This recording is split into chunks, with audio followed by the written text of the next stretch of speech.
Hi everyone, my name is Kara Fowler and my book is The Fault in Our Stars by John Green.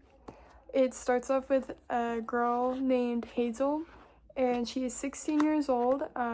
She was diagnosed with terminal thyroid cancer and she had a whole story about how her lungs filled up with water, but there was a miracle that the doctor was able to save her from removing some of it, and so now she's on air tubes. And one day her mom thought she was getting depressed because she wasn't talking to anyone of any of her old friends. So she put her in a support group that she considers as very boring and like lame. She didn't want to go one day because she was watching her television show, but her mom forced her, and that's when she met Augustus. Yeah, Waters. He is also 16 years old and he has osteosarcoma. And he has a prosthetic leg in the book. If you've seen the movie, he doesn't have that, which I think is a little odd to leave out, but they ended up falling for each other and bonding over a book called An Imperial Affliction. He uses his wish to go see Peter Van Houten in Amsterdam with her, which is the author of that book. She wanted to go see him and like wrote to him, but he never responded. But he only responded to Augustus, which was a little weird. I didn't know, like when you're reading it, that's odd. So they end up meeting him. They realize he's rude and he's not sober once at all. So they ended up going home afterwards. There's a whole intimate scene during there, but I'll skip that. And then he reveals, Augustus, that his cancer came back and it's terminal. And he died 8 days later, but Hazel felt change from their relationship. And then the author of the one book he came to the funeral and explained how he also lost his own daughter and he was also dealing with grief, and that made her think about her life and everything around her. And then the author, wrote for Augustus because he wanted to give her a letter to Hazel. It's a little odd, but and this is when she learns that Gus truly admires who she was as a person and her humor and who she was and the time that was spent with her, and she just like, I don't know, loved him a lot afterwards, I think, hopefully.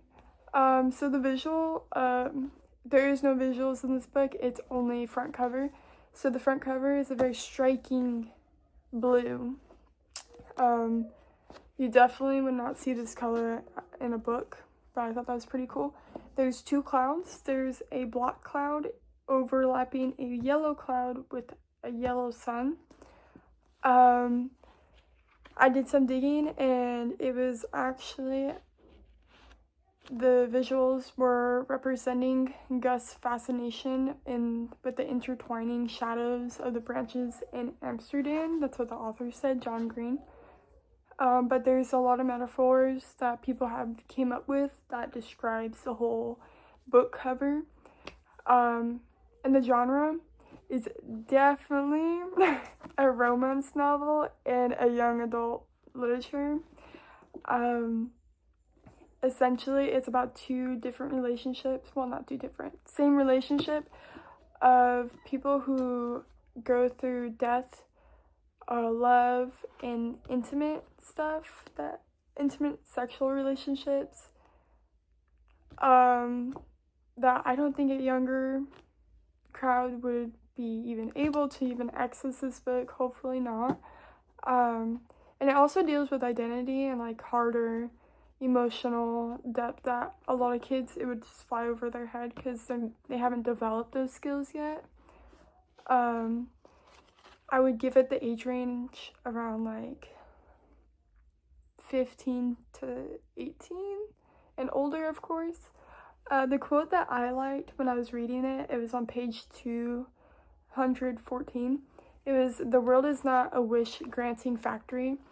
I liked it because it kind of spoke about like the whole book in general of how they didn't really get lucky, I guess. I don't want to use that term, but I guess, with receiving an able body and like a healthy body.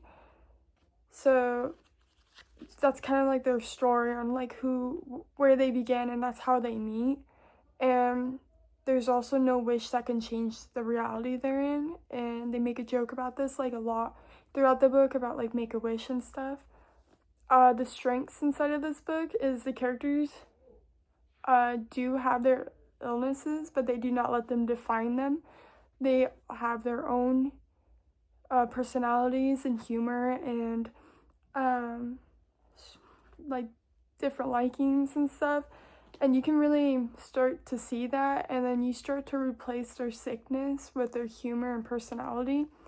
It's not like a defining trait, because when you learn Hazel, she's like humorous and like witty, like you would want to talk to her and like be friends with her. She sounds fun.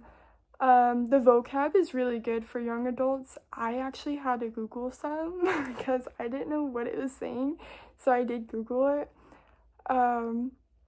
The characters are pretty relatable. I think like how she talks, and especially like at this younger age that she is in, I think that's really relatable. Like how you start to think about the world around you, like what you want to do and where you're at, where's your position and stuff like that. Like it's real world based.